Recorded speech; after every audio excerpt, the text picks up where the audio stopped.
This video segment will be on how to change your settings on your NBX phone that sits on your desk. Many of you may know that you can in fact actually go and change settings on your phone using a web browser, and many of you may not. For those of you that do know, this is a refresher. For those of you that don't know, then you're going to get to learn this for the first time. So here's the trick. You pick one of your browsers. I don't think it makes a difference. I've tested it on Safari, Chrome, and Firefox, and it works fine. The trick is you have to log on to your NBX or your phone system at your school site. So with the web browser open, you go to the website, which is http://. And since I'm at the district office, it's do-nbx.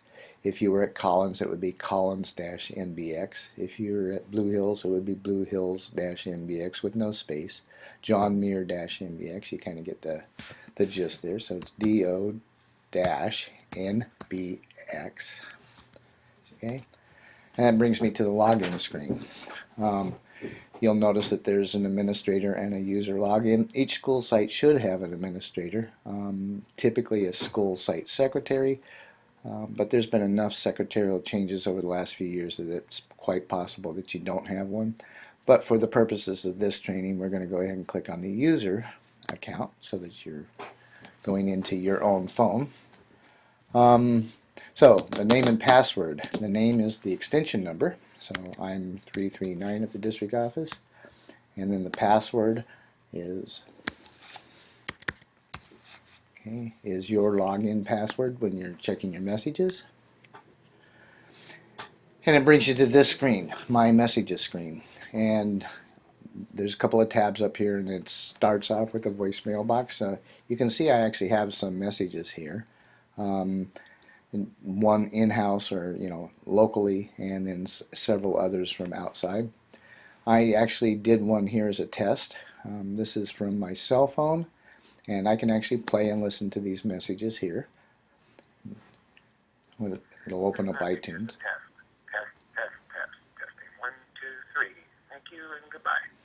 Okay, so you can play it, you can actually select it and say remove selection, and when you do that it actually removes it off your phone, so you might want to be careful with that. The other thing you can do at this, and let's go back now, so that one has been deleted and the others are still there. The other thing you can do here is change your password. As you know, the default password is your extension.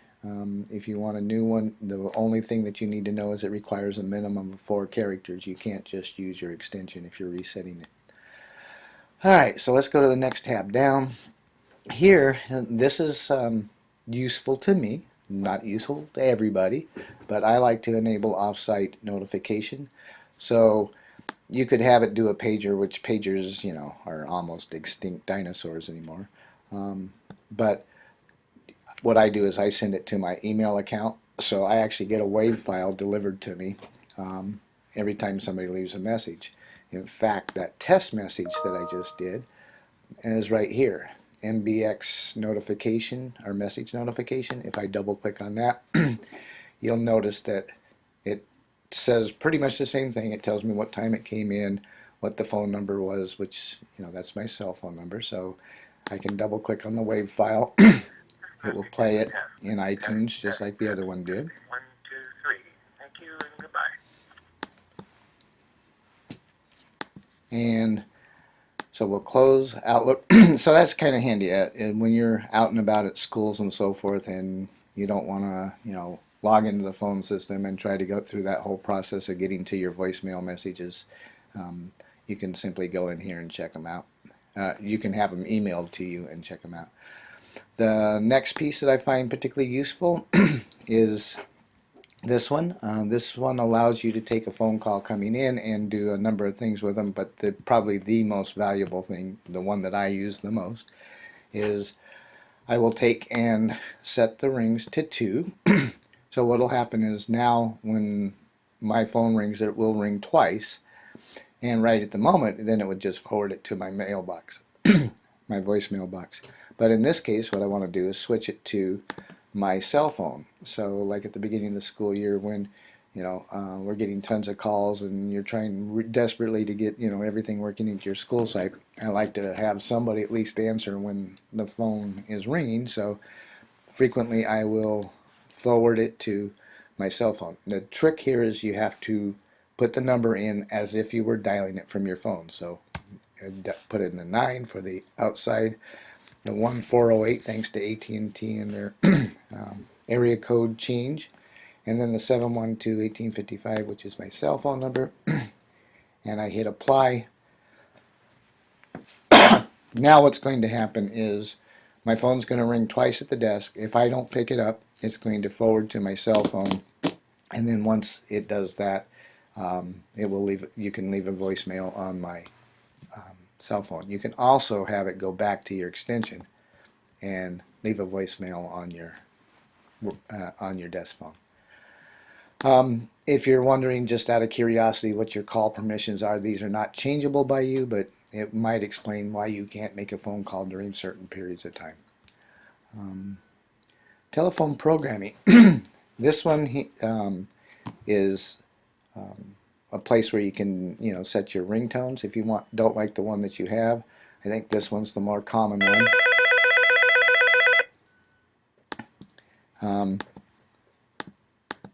And there's this one which is really irritating. If you wanted to really mess with somebody, you could change it to this. It didn't play so well, so let's do that again. There we go. Oh, I hate that one.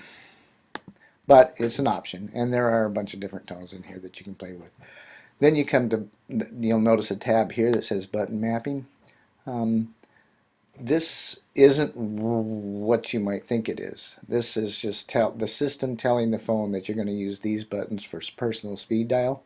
So you don't really get to change anything here, but I'll show you where you can in a moment. So if we go over here to directory, under directory you get to see all of the phones and the folks at your school site, all the extensions and who it's assigned to and so forth. And you can even drill down and look at some more specific information if it's available or there. You can't change anything here, and if you find out for some reason you can, please don't. This is something that we reserve for the site administrator. The other thing you might notice is there might be a few people in here. You'll notice that at the DO in particular, there's a bunch of people that don't have an actual phone assigned. What it is just a mailbox that they can check for voicemail messages. But here we go. One touch speed dial. So here is where you can actually take and program the buttons on your phone. If you'll notice, the second button down I have assigned to Steve Bauer, the third button down Qua, the fourth button down Roxanne, and so let's just do Kyle. He's at extension 322, and I can just type in Kyle here, and these can be outside numbers. Just remember that it has to be the way you would dial it from your phone. So if you need to do a 9 to get an outside line, or if you need to do, I believe you can do the 5-digit extension if you're doing someplace else in the district. Anyway, once you've got it done, you type apply, and now the fifth button down is assigned to Kyle.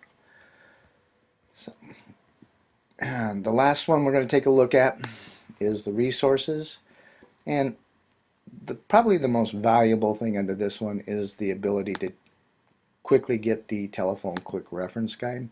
This would be great for setting up new teachers, or if you've forgotten how to make a conference call, want to know how to adjust the volume, initialize your voicemail box, so forth.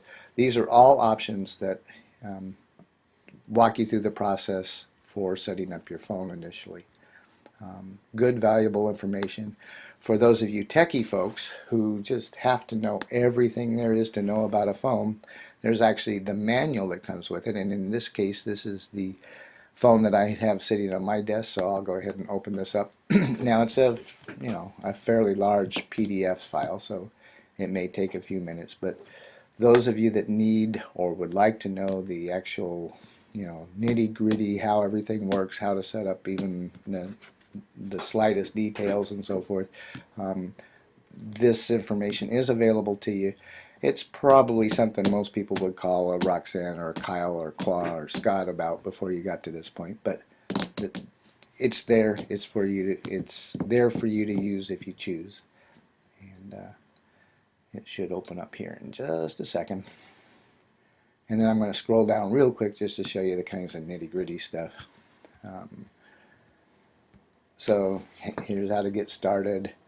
You know, the display panel features, changing the passwords, replying to messages, forwarding, all of those things, standard features that come in, direct mail transfers, personalizing your telephone, kind of what we just did, and getting to know more about your telephone system. So there's a lot of information here that you could actually go through and check out and learn about on your own.